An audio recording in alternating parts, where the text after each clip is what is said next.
نحمده ونصلي على رسوله الكريم أما بعد فأعوذ بالله من الشيطان الرجيم بسم الله الرحمن الرحيم محمد رسول الله والذين معه أشداء على الكفار رحماء بينهم تراهم ركعا سجدا يبتغون فضلا من الله ورضوانه وقال تعالى في مقام آخر لكن الله حبب إليكم الإيمان وزينه في قلوبكم وكره إليكم الكفر والفسوق والعصيان أولئك هم الراشدون فضلا من الله ونعمه صدق الله العظيم وقال النبي صلى الله تعالى عليه وسلم يا علي والذي فلق الحب وبرأ النسمة لا يبغضك إلا منافق ولا يحبك إلا مؤمن أو كما قال النبي صلی اللہ تعالی علیہ وسلم۔ قابل صد احترام حضرات علماء کرام، طلباء اعزام، نہایت قابل قدر میرے محترم مسلمان بھائیوں، دوستوں، بزرگوں اور سننے دیکھنے والی میری نہایت باعزت اور باعظمت اسلامی ماؤں، بہنوں اور بیٹیوں، آج اسلامی تاریخ کے حوالے سے یکم رمضان المبارک 1441 ہجری یوم شہادت فاتح خیبر، قاتل مرہب، رسول اللہ صلی اللہ تعالی علیہ وسلم کے داماد اور چچا زاد، حسنین کے ابو، فاطمہ کے شوہر، ابو طالب کے لخت جگر، نحو کے بانی اور اولیاء کے سرخیل، رسول اللہ صلی اللہ علیہ وسلم کی نطق مبارک سے ابو التراب کا لقب پانے والے بنو ہاشم کا ستارہ اور اسد اللہ کا تمغہ اپنے سر لینے والے سیدنا و سندنا امیر المومنین خلیفہ چہارم علی ابن ابی طالب رضی اللہ تعالیٰ عنہ کا یوم شہادت ہے۔ اسی حوالے سے آج سیدنا علی المرتضیٰ رضی اللہ تعالیٰ عنہ کی شان اقدس میں چند ایک معروضات آپ کے سامنے پیش کرنے کے لیے حاضری ہوئی ہے۔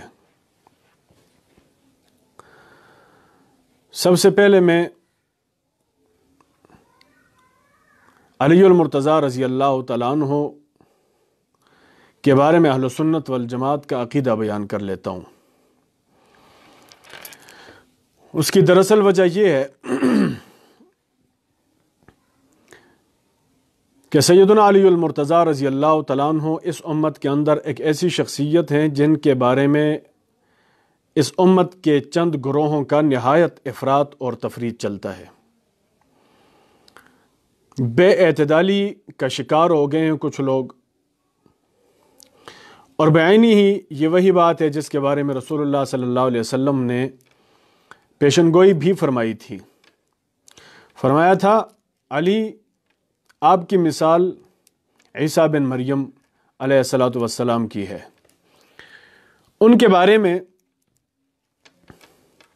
لوگ 3 حصوں میں تقسیم ہو گئے تھے، اور آپ کے بارے میں بھی لوگ 3 حصوں میں تقسیم ہوں گے۔ وجہ کیا ہے؟ سیدنا عیسیٰ بن مریم علیہ الصلاۃ والسلام کے بارے میں ایک گروہ وہ تھا جنہوں نے ان کو خدائی کے درجے تک پہنچا دیا تھا، دوسرا گروہ وہ تھا جنہوں نے عیسیٰ بن مریم علیہ الصلاۃ والسلام کے قتل کا منصوبہ بنایا تھا، اور تیسرا گروہ درمیان والا تھا جنہوں نے حضرت عیسیٰ علیہ الصلاۃ والسلام کو اللہ کا نبی مانا، نہ خدائی تک پہنچایا اور نہ ہی قتل کے منصوبے بنائے۔ تو یہ درمیان والا گروہ تھا، جنہوں نے خدائی تک پہنچایا وہ بھی غلو کی وجہ سے حد اعتدال سے باہر نکلے، اور جنہوں نے قتل کے منصوبے بنائے وہ دشمنی کی وجہ سے حد اعتدال سے باہر نکلے۔ اصل طبقہ وہی تھا جنہوں نے عیسیٰ علیہ السلام کو اللہ کا پیغمبر اور رسول مانا تھا۔ تو رسول اللہ صلی اللہ علیہ وسلم نے فرمایا علی آپ کے بارے میں بھی اس امت کے اندر ایسا ہی ہوگا، ایک طبقہ آپ کو اتنا اٹھائے گا کہ آپ کو خدائی کے درجے تک لے جائے گا، اور دوسرا طبقہ ایسا ہوگا کہ جو آپ کی خلافت، آپ کے ایمان اور آپ کے اسلام کا بھی انکار کر کے آپ کے مقابلے پر اترائے گا، اور تیسرا طبقہ جو حد اعتدال پر رہے گا۔ تو آج ہم دیکھتے ہیں کہ حضرت علی المرتضیٰ رضی اللہ تعالیٰ عنہ کے بارے میں یہی 3 قسم کے طبقات پائے جاتے ہیں۔ ایک طبقہ جو روافض کا ہے، سبائیت کا ہے، وہ ایسا طبقہ ہے جنہوں نے سیدنا علی المرتضیٰ رضی اللہ تعالیٰ عنہ کو، ان کی شان کو اتنا بڑھایا، اتنا بڑھا چڑھا کے پیش کیا کہ ان کو خدائی کے مرتبے تک لے گئے۔ اللہ رب العزت کی جو صفات ہیں، قدسی صفات جو ہیں، وہ علی المرتضیٰ رضی اللہ تعالیٰ عنہ کے بارے میں رکھی، یعنی کہ ان کو حاجت روا ماننا، ان کو مشکل کشا تسلیم کرنا، ان کو غائبانہ حاجات کے اندر پکارنا، ان کو بیماریوں کے اندر پکارنا، ان کو پریشانیوں کے اندر بلانا، ان کو مطلب کہ اپنی حاجات کے اندر ان سے مدد طلب کرنا، ان سے داد رسی طلب کرنا، فریاد رسی طلب کرنا، یہ سارے ایسے معاملات ہیں کہ جنہوں نے خدائی صفات سیدنا علی المرتضیٰ رضی اللہ تعالیٰ عنہ کو دے رکھی ہیں۔ یہ طبقہ حد اعتدال سے گزرا ہوا ہے، اور حد اعتدال سے گزرا ہوا مبالغہ آرائی کے اندر یہی طبقہ کچھ اور بھی کہتا ہے۔ وہ کیا کہتا ہے کہ سیدنا علی المرتضیٰ رضی اللہ تعالیٰ عنہ انبیاء سے بڑھ کے ہیں۔ آج کل فیس بک پہ آپ دیکھیں، سوشل میڈیا پہ آپ دیکھیں، پرنٹ اور الیکٹرانک میڈیا پہ آپ دیکھیں، آپ کے سامنے یہ بات آ جائے گی۔ بعض لوگ یہ لگے ہوئے ہیں، کہہ رہے ہیں کہ سیدنا علی المرتضیٰ رضی اللہ تعالیٰ عنہ کو چونکہ رسول اللہ صلی اللہ علیہ وسلم نے اپنا نفس قرار دیا تھا، انا منی و انا منکا، کہ آپ مجھ سے ہیں میں آپ سے ہوں، اس بات کو بنیاد بنا کر کے وہ کہتے ہیں کہ چونکہ علی المرتضیٰ رضی اللہ تعالیٰ عنہ ذات رسول ہیں، تو ذات رسول ہونے کی حیثیت سے علی المرتضیٰ رضی اللہ تعالیٰ عنہ انبیاء سے افضل ہیں۔ نعوذ باللہ، یہ نہایت گھناؤنا اور کفری عقیدہ ہے، اس سے اجتناب کرنا چاہیے، توبہ کرنی چاہیے۔ انبیاء سے بڑھ کے کوئی نہیں ہے۔ تمام امتوں کے تمام افراد کے تمام اعمال اور ایمانوں کو جمع کر دیا جائے، کسی نبی کے ایک لمحے کے ایمان تک نہیں پہنچ سکتے، برابر نہیں پہنچ سکتے، اوپر جانا تو بہت دور کی بات ہے۔ اور ہمارا عقیدہ سنیے، ہم افضل البشر بعد الانبیاء بالتحقیق کہ تمام انبیاء آدم علیہ السلام سے لے کر کے آخر النبیین خاتم النبیین حضرت محمد مصطفیٰ صلی اللہ تعالی علیہ وسلم تک جتنے انبیاء گزرے ہیں، 1.25 لاکھ کے قریب انبیاء ہیں کم و بیش۔ ان تمام انبیاء کی امتوں میں جتنے لوگ آئے ہیں، تمام لوگوں میں سب سے بڑھ کر انبیاء کے بعد سیدنا صدیق اکبر رضی اللہ تعالیٰ عنہ کی شخصیت ہے۔ یہ ہمارا اجماعی عقیدہ ہے اہل سنت والجماعت کا۔ لیکن اس کے باوجود ہم یہ نہیں کہتے حد سے تجاوز کرتے ہوئے کہ ہم سیدنا ابوبکر صدیق رضی اللہ تعالیٰ عنہ کے لیے وہ مقام اور مرتبہ تسلیم کرنے پہ لگ جائیں یا منوانے پہ لگ جائیں کہ جناب سیدنا ابوبکر صدیق رضی اللہ تعالیٰ عنہ کی شان معاذ اللہ انبیاء سے بڑھ کر ہے۔ نہیں، حاشا کلا، ایسا کبھی نہیں ہو سکتا۔ انبیاء کا مقام بہت اونچا ہے، انبیاء کے مقام تک سے اوپر بڑھنا تو بہت دور کی بات ہے، انبیاء کے مقام کی برابری کوئی نہیں کر سکتا۔ انبیاء ہیں، وہ معصوم عن الخطا ہیں۔ اور جتنی امتیں ہیں، امتوں میں اولیاء اپنی جگہ پر، صلحاء اپنی جگہ پر، اتقیاء اپنی جگہ پر، علماء اپنی جگہ پر، تمام قسم کے درجات ہو سکتے ہیں، لیکن نبوت کے برابر یا نبوت سے بڑھ جانا یہ کسی بھی امتی کی شان نہیں ہے۔ یہ بات ہو گئی۔ سیدنا علی المرتضیٰ رضی اللہ تعالیٰ عنہ نہ نبوت کے برابر ہیں اور نہ ہی نبوت کے اوپر ہیں۔ وہ امام الاولیاء ہیں، وہ امام الاتقیاء ہیں، وہ امام الصلحاء ہیں، اس پر ہم سب متفق ہیں، لیکن یہ نہیں ہو سکتا کہ وہ نبوت کے برابر ہو جائیں یا نبوت سے اوپر چلے جائیں۔ بہرحال اس پر اگر موقع ملا اور وقت نے ہمارا ساتھ دیا تو انشاءاللہ العزیز میں تھوڑی سی بات کر لوں گا۔ اہل سنت والجماعت کا عقیدہ کیا ہے؟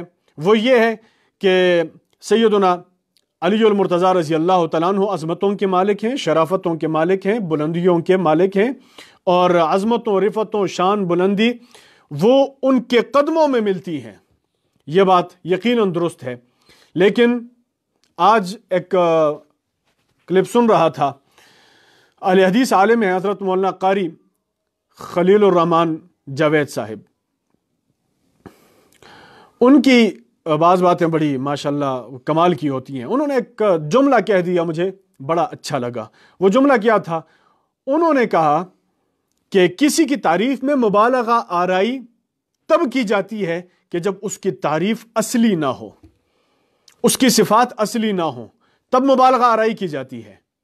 لیکن جب کسی کی اصلی صفات موجود ہیں، کسی کی اپنی مدح موجود ہے، کسی کے اندر ایسا ٹیلنٹ موجود ہے کہ بندہ ٹیلنٹ کی بنیاد پر اس کو اچھا کہے، تو پھر ایسے شخص کی تعریف کے اندر مبالغہ آرائی کی ضرورت ہی پیش نہیں آتی۔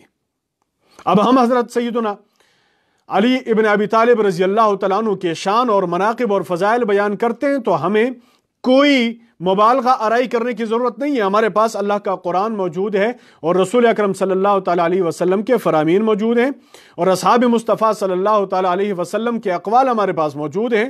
اسی طرح تابعین اور تبع تابعین اور ائمہ مجتہدین کے فرامین ہمارے پاس موجود ہیں۔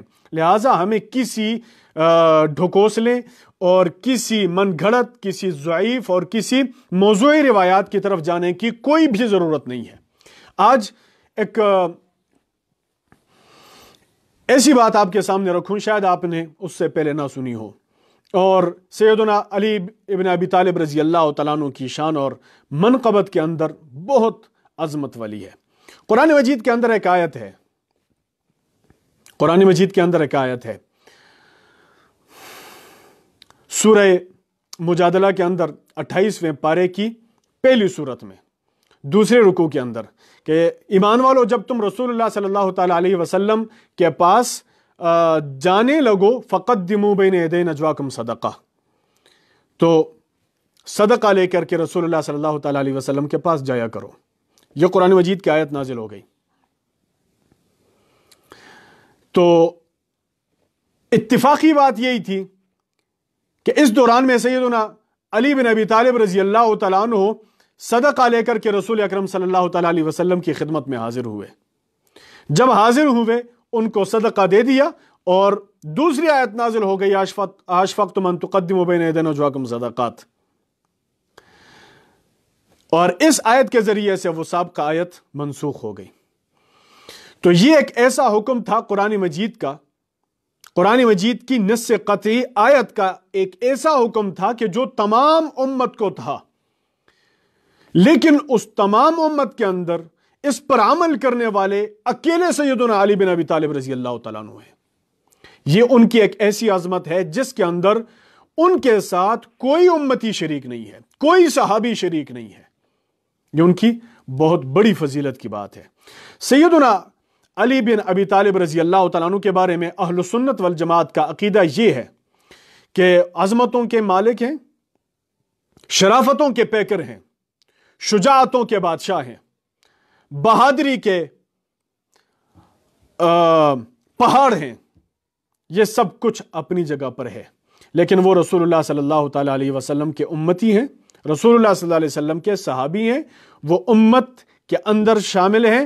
ان کا مرتبہ نہ تو نبوت تک پہنچ سکتا ہے، نہ نبوت سے اوپر جا سکتا ہے، اور نہ ہی ان کا مرتبہ خدائی تک پہنچ سکتا ہے، اور نہ ہی ان کے اندر وہ صفات موجود ہیں کہ جو الوہیت یا نبوت کی صفات ہوتی ہیں۔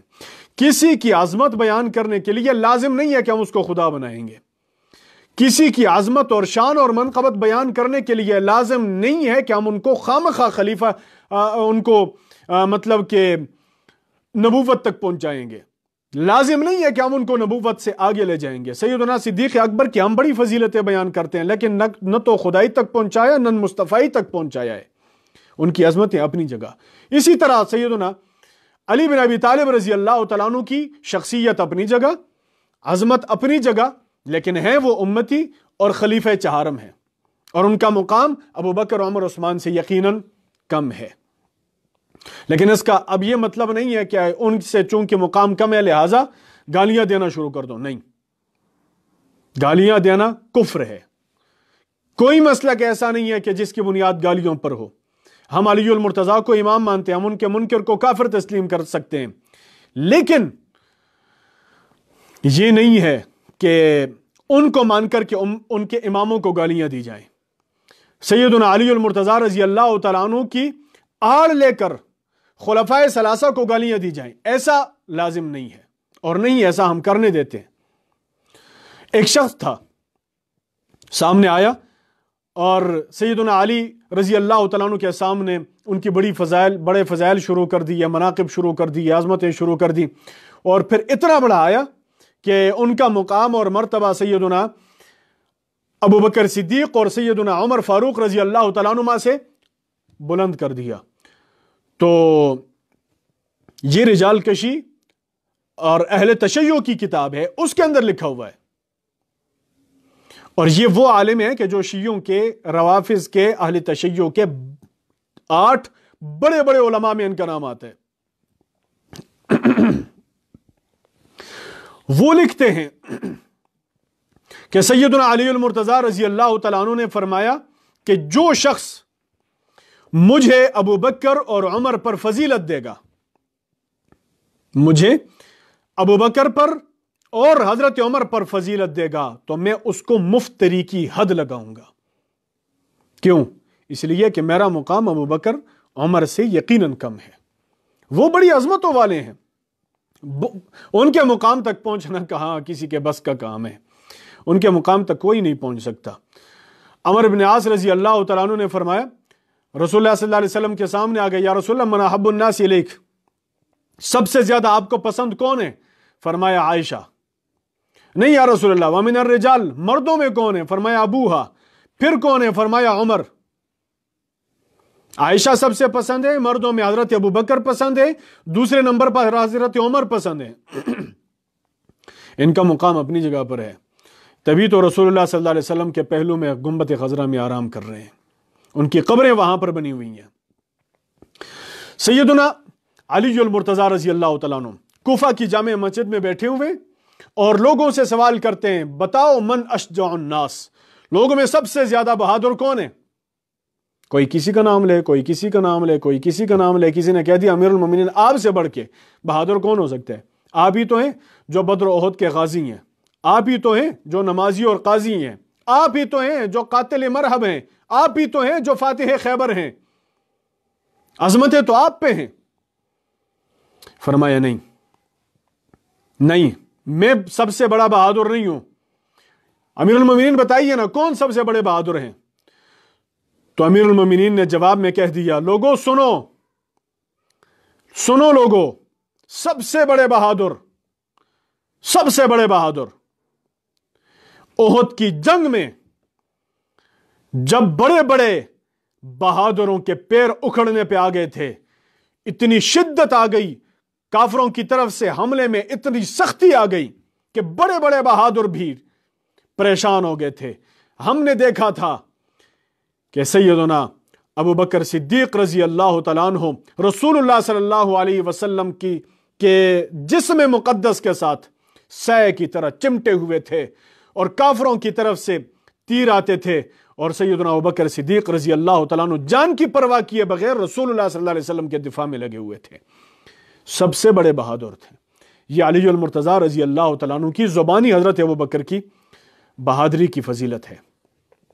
تو اس سے معلوم یہ ہوتا ہے کہ وہ آپس میں شیر و شکر تھے، وہ آپس میں رحم دل تھے، وہ آپس میں مہربان تھے، وہ آپس میں ایک دوسرے کے ساتھ محبت کرنے والے تھے۔ یہ بعد میں لوگوں نے قصے کہانیاں گڑھ لی ہیں کہ جناب صحابہ کرام کی آپس کے اندر چپکلشیں تھیں اور صحابہ کرام آپس میں ایک دوسرے کے ساتھ دست گریباں ہوتے تھے، آپس میں دشمن ہوتے تھے۔ صحابہ کی آپس میں کوئی دشمنیاں نہیں تھی، اور بالخصوص خلفائے راشدین کی کسی کی دشمنی نہیں ہے۔ یہ آپس میں شیر و شکر تھے، آپس میں ایک دوسرے کے لیے مہربان تھے۔ اور آپ کو یہ بات بھی بتاتا چلوں، جب سیدنا علی المرتضیٰ رضی اللہ تعالیٰ عنہ کی شادی ہو رہی ہے تو شادی میں، نکاح کے دوران میں گواہ کون ہیں؟ گھر بنانے والے کون ہیں؟ شادی کا خرچہ اٹھانے والے کون ہیں؟ سیدہ فاطمہ رضی اللہ تعالیٰ عنہ کو رسول اللہ صلی اللہ علیہ وسلم کے گھر سے لے کر کے علی المرتضیٰ کے گھر میں لے جانے والے کون ہیں؟ شاید کوئی آپ کو نہ بتائے، لیکن اس نکاح کے گواہ ابو بکر ہیں اور حضرت عمر ہیں، اور رسول اللہ صلی اللہ علیہ وسلم کے ساتھ رشتے کی بات کرنے والے، یا رسول اللہ یہ رشتہ بڑا اچھا لگ رہا ہے، آپ کے چچا زاد بھی ہیں اور آپ کے گھر میں پلے ہوئے بھی ہیں اور آپ کے پروردہ ہیں اور آپ کے خاندان میں ہیں، بنو ہاشم کا ستارہ ہیں، اس لیے ہماری چاہت یہ ہے کہ بڑا جوڑ بڑا اچھا لگے گا، فاطمہ کا رشتہ علی کو دے دیں۔ بات چلانے والے ابو بکر عمر ہیں۔ پھر جب رشتہ ہو رہا ہے، نکاح ہو رہا ہے، تو نکاح کی محفل میں گواہ بننے والے حضرت ابو بکر ہیں، حضرت عمر ہیں۔ اور پھر جب وقت آیا رخصتی کا اور علی بن ابی طالب رضی اللہ تعالیٰ عنہ، آپ کو پتہ ہے کہ ان کے پاس تو مال اسباب کچھ نہیں تھے، تو ان کے بھائی، اسلامی بھائی، اخوت کے رشتے میں بندھے ہوئے، اسلامی اخوت، سیدنا عثمان بن عفان رضی اللہ تعالیٰ عنہ نے فرمایا کہ میرے بھائی علی، آپ کو پریشان ہونے کی ضرورت نہیں ہے، آپ کو جتنا مال چاہیے آپ کا بھائی عثمان سارا مال آپ کے قدموں پہ نچھاور کرے گا۔ ادھر گھر کو سجانے والے، ڈیکوریشن کرنے والے، وہ سیدہ عائشہ لگی ہوئی ہیں، سیدہ عمیس لگی ہوئی ہیں، اور اسی طرح حضرت حفصہ لگی ہوئی ہیں، گھر کی صفائیاں کر رہی ہیں۔ علی المرتضیٰ رضی اللہ تعالیٰ عنہ، ہم محبت کرتے ہیں، ان کی عظمت کے قائل ہیں، لیکن ان کی عظمت کو آڑ بنا کر کے کسی اور صحابی کو ہٹ کرنا اور ان کی عظمت پر حملہ کرنا، یہ نہایت خباثت کی علامت ہے۔ عزیزان محترم، سیدنا علی المرتضیٰ رضی اللہ تعالیٰ عنہ، رسول اللہ صلی اللہ تعالیٰ علیہ وسلم ان کو فرماتے ہیں، یا علی والذی فلق الحب وبرأ النسم، اس ذات کی قسم جس نے دانا اگایا، اور اس ذات کی قسم جس نے انسانیت کو وجود بخشا ہے، لا یبغضک الا منافق ولا یحبک الا مومن۔ علی، آپ ہی تو ہیں جو کفر اور منافقت کے درمیان میں معیار ہیں، پہچان ہے، کسوٹی ہے۔ علی، اللہ کی قسم، آپ کے ساتھ وہی شخص محبت رکھ سکتا ہے جو پکا مومن ہوتا ہے، اور جو شخص آپ سے جلتا ہے، منافقت، جو آپ سے نفرت کرتا ہے، بغض رکھتا ہے، وہ پکا منافق ہوتا ہے۔ یہ فارق ہیں، یہ فاصل ہیں، یہ حد ہیں۔ دائیں طرف ادھر جو لوگ ہیں محبت کرنے والے، وہ پکے مومن ہوں گے، اور اس طرف جو نفرت کرنے والے ہیں وہ پکے منافق ہوں گے۔ کیوں؟ اس لیے کہ سیدنا علی المرتضیٰ رضی اللہ تعالیٰ عنہ ایسی شخصیت ہیں جن سے اللہ اور اس کے رسول محبت کرتے ہیں، اور یہ اللہ اور اس کے رسول سے محبت کرتے ہیں۔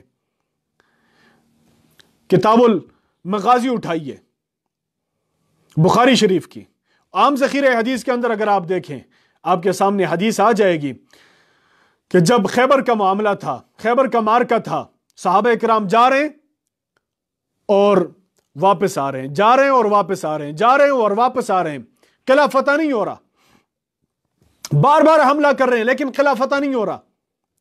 رسول اللہ صلی اللہ تعالی علیہ وسلم نے اعلان فرمایا کہ کل میں ایسے شخص کے ہاتھ میں جھنڈا دوں گا جو اللہ سے اور رسول اللہ سے محبت کرنے والا ہے، یحب اللہ و رسولہ، جو اللہ اور اس کے رسول سے محبت کرنے والا ہے، اور اللہ اور اس کے رسول اس سے بھی محبت کرنے والے ہیں، اور اس شخص کے ہاتھ پر اللہ رب العزت خیبر کے قلعے کو فتح کرائے گا۔ حضرت عمر رضی اللہ تعالیٰ عنہ، حضرت ابوبکر رضی اللہ تعالیٰ عنہ، باقی جرنیل صحابہ، بہادر صحابہ، رسول اللہ صلی اللہ علیہ وسلم کی ناموس اور نام کے اوپر، اللہ کی توحید اور رسول اللہ صلی اللہ علیہ وسلم کی رسالت کے اوپر گردنیں قربان کرنے کے لیے ہر دم ہر وقت تیار صحابہ اکرام، ان میں سے ہر شخص رات کو لیٹ کے سوچ رہا ہے، ہر بندہ یہی کہتا ہے کہ میرے دل میں اللہ اور اس کے رسول کی محبت ہے، اور اللہ اور اس کے رسول مجھ سے بھی محبت کرتے ہیں۔ ہر شخص یہی تمنا کرتا ہے کہ کل جھنڈا میرے ہاتھ میں دیا جائے گا۔ صبح ہوئی، رسول اللہ صلی اللہ علیہ وسلم آگے، تو ہر صحابی نے سر اٹھانا شروع کر دیا کہ اب مجھے جھنڈا دیا جائے گا، مجھے جھنڈا دیا جائے گا، مجھے جھنڈا دیا جائے گا۔ ہر صحابی یہی تمنا کر رہا ہے۔ رسول اللہ صلی اللہ علیہ وسلم نے فرمایا، این علی، میرے چچا کا بیٹا علی کدھر ہے؟ حسنین کا ابا کدھر ہے؟ میرے فاطمہ کا سرتاج کدھر ہے؟ یا رسول اللہ، علی کی آنکھیں دکھ رہی ہیں، بیمار ہیں۔ فرمایا بلاؤ، فرمایا بلاؤ۔ بلایا گیا حضرت علی کو۔ رسول اللہ صلی اللہ علیہ وسلم نے اپنا لعاب مبارک اٹھایا، ان کی آنکھوں میں لگایا اور فرمایا یہ جھنڈا لے اور جاؤ اللہ کا نام لے کر کے۔ یا رسول اللہ کیا کروں؟ ہدایات دے دی رسول اللہ صلی اللہ علیہ وسلم نے، فرمایا جاؤ۔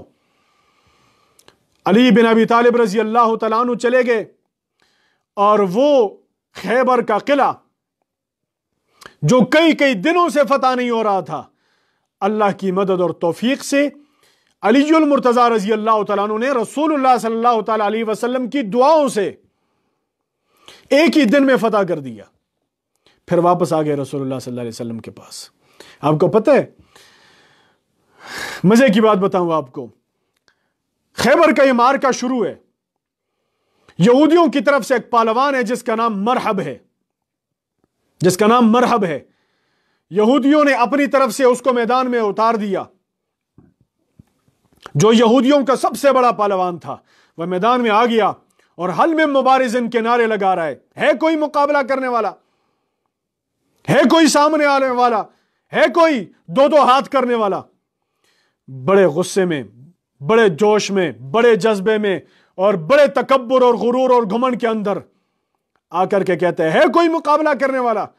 ادھر سے صحابہ اکرام کا کہ لشکر کا سپہ سالار، ہر صحابی تمنا کرتا ہے کہ میں آگے بڑھوں، دوسرا کہتے ہیں میں آگے بڑھوں، تیسرا کہتے ہیں میں آگے بڑھوں، لیکن سیدنا علی المرتضیٰ رضی اللہ تعالیٰ عنہ نے کسی کو بھی آگے بڑھنے کی اجازت نہیں دی۔ فرمایا میں آگے بڑھوں گا، مقابلہ میں کروں گا۔ آگے بڑھے، میدان میں اترے تو مرحب نے کہہ دیا یہ چھوٹا بچہ، یہ چھوٹا بچہ یہ میرا مقابلہ کرے گا، یہ میرا مقابلہ کرے گا، میرے مقابلے کے لیے کوئی میرے مقابلے کا بندہ ہونا چاہیے۔ علی نے فرمایا بچہ ہے لیکن مقابلہ کر کے دیکھ کہ تیرے بخیے ادھیڑتا ہے کہ نہیں ادھیڑتا۔ اس نے کہا میں یہ ہوں، میں وہ ہوں، میں مرحب ہوں، میں پہلوان ہوں، میں طاقتور ہوں۔ اپنے کچھ کلمات وہ کہنے لگا۔ سیدنا علی المرتضیٰ نے آگے بڑھ کر تلوار کی وار لگائی، ضرب کاری لگائی اور فرمانے لگے انا الذی سمتنی امی حیدرہ، میں وہ علی ہوں جس کی ماں نے اس کا نام شیر رکھا ہوا ہے، میں وہ علی ہوں جس کی ماں نے اس کا نام شیر رکھا ہوا ہے، اور میں اپنے دشمن پر ایسے جھپٹ کے حملہ کرتا ہوں جس طرح شیر اپنے شکار پہ جھاڑیوں کے اندر سے جھپٹ کے حملہ کرتا ہے، میں ایسے حملہ کرتا ہوں۔ علی المرتضیٰ نے 2-4 وار مارے، اس کا سر ادھر پڑا ہوا، گردن ادھر پڑی ہوئی، دھڑ ادھر پڑا ہوا، تڑپ تڑپ کے وہ مر گیا۔ تو شاعر نے کیا خوب کہا، کر دیے حیدر نے جب مرحب کے 2 ٹکڑے، میں اللہ کا شعر ہوں، حیدر بول پڑے۔ رسول اللہ صلی اللہ علیہ وسلم نے ایسے تو نہیں خطاب دیا تھا کہ علی اللہ کا شعر ہے، اور یقیناً یہ اللہ کا شعر ہے۔ ایک واقعہ یاد آیا مجھے، رسول اللہ صلی اللہ علیہ وسلم کے غزوے پہ جا رہے ہیں، غزوے پہ جاتے ہوئے رسول اللہ صلی اللہ تعالیٰ علیہ وسلم عموماً اپنی عادت کے مطابق مدینہ منورہ میں اپنے کسی نائب کو نگران مقرر کیا کرتے تھے۔ کبھی عبداللہ ابن مسعود کو مقرر کر دیا رضی اللہ تعالیٰ عنہ، کبھی حضرت عبداللہ ابن ام مکتوم رضی اللہ تعالیٰ عنہ کو مقرر کر دیا، کبھی کسی کو کبھی کسی کو۔ یہ ایک واقعہ آ گیا تو رسول اللہ صلی اللہ علیہ وسلم نے حضرت علی سے فرمایا، علی تم میرے قائم مقام بن جاؤ۔ تو اب لازمی بات ہے، آپ کو تو پتہ ہے کہ جب کسی فیلڈ کا ایکسپرٹ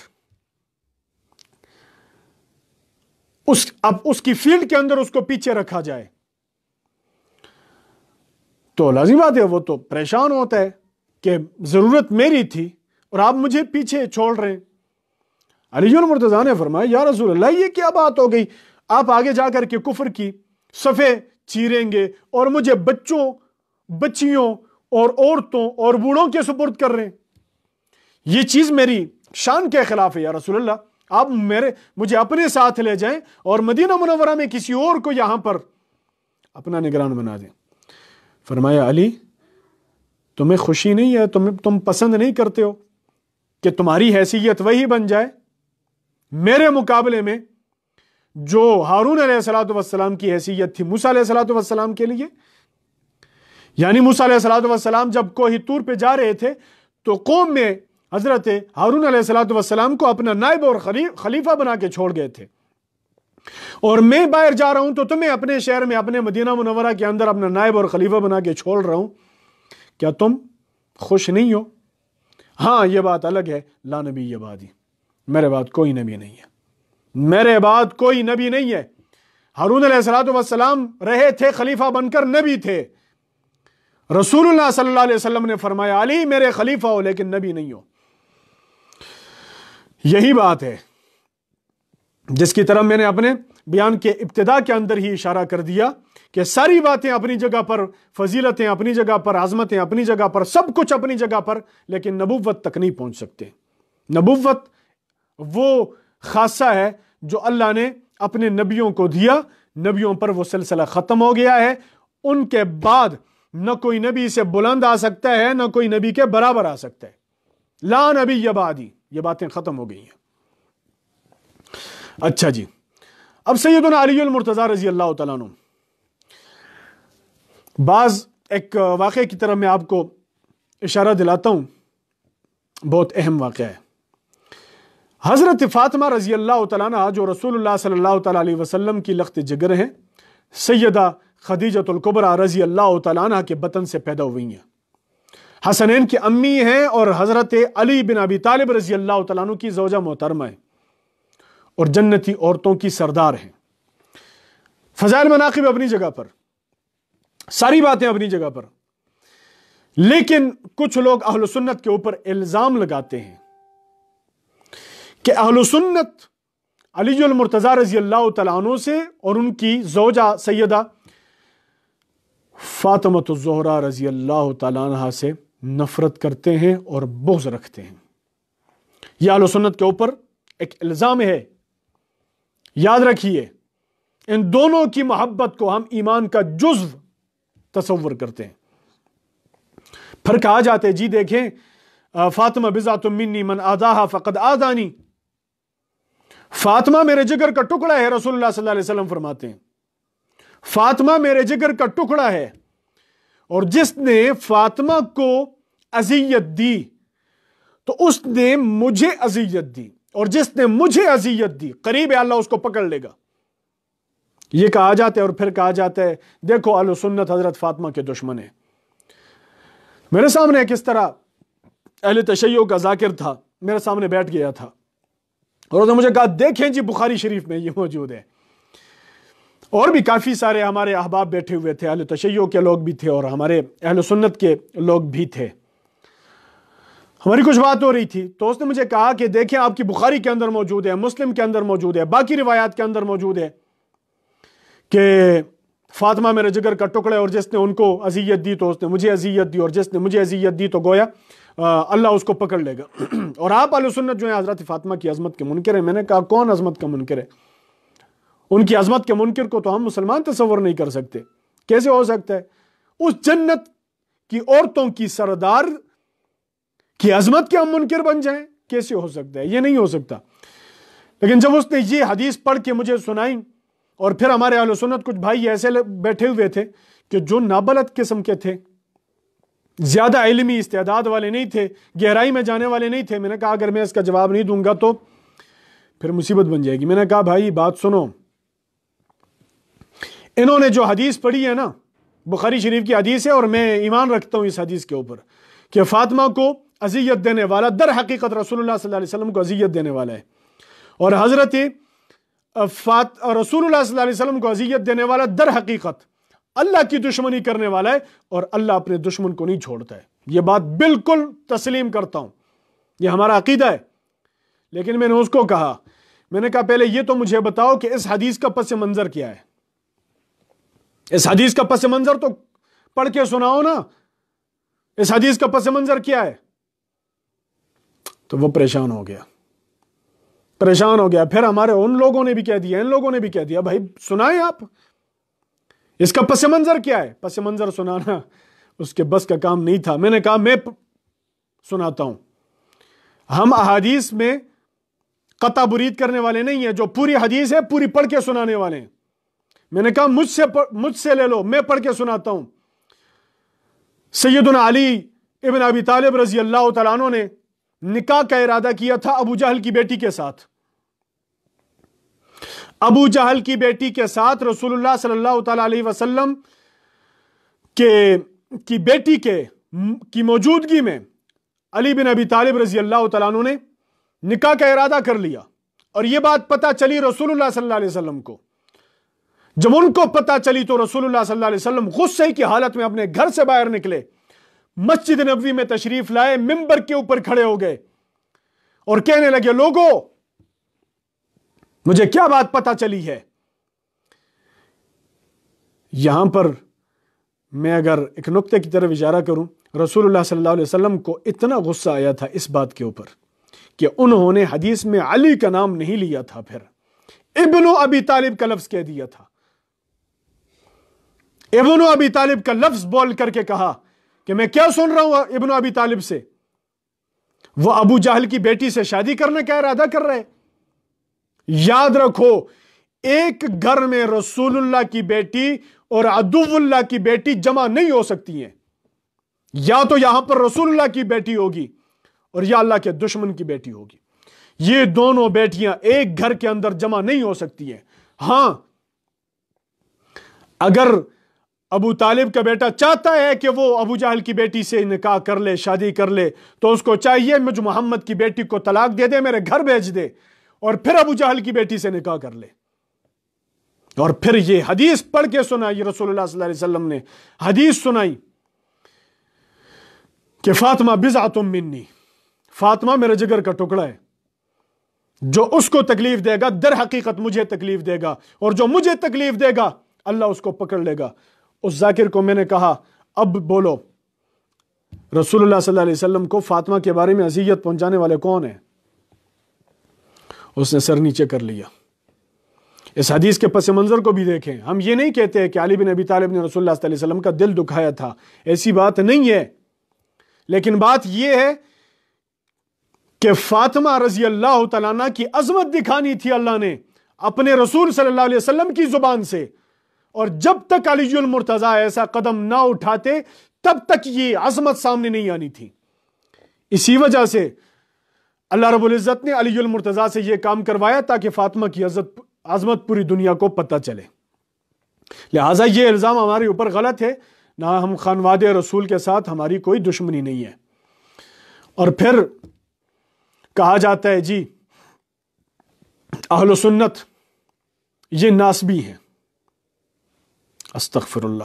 ناسبی ان لوگوں کو کہا جاتا ہے کہ جو علی المرتضیٰ رضی اللہ تعالیٰ عنہ کی عظمت کے منکر ہیں. ابھی تک جو میں نے بیان کیا یہ علی المرتضیٰ رضی اللہ تعالیٰ عنہ کی عظمت ہی تھی، ان کی دشمنی نہیں تھی. بہرحال ایک اور بھی میرے ذہن میں بات آ گئی کہ اہل بیت کے حوالے سے بھی میں بات کروں جس کو حدیثی قصا کہا جاتا ہے مسلم کے اندر اور باقی روایات کے اندر وہ موجود ہے، لیکن چونکہ ٹائم بہت زیادہ ہو گیا ہے، انشاءاللہ العزیز پھر کبھی موقع ملا تو اس پر ہم بات کر لیں گے۔ اللہ رب العزت ہمیں صحابہ اکرام کی سچی محبت نصیب فرمائے، اور قیامت والے دن ہمارا حشر رسول اللہ صلی اللہ علیہ وسلم اور ان کے صحابہ اکرام رضی اللہ تعالی عنہم اجمعین کے ساتھ کریں۔ فاللہ خیر حافظ وہو ارحم الراحمین۔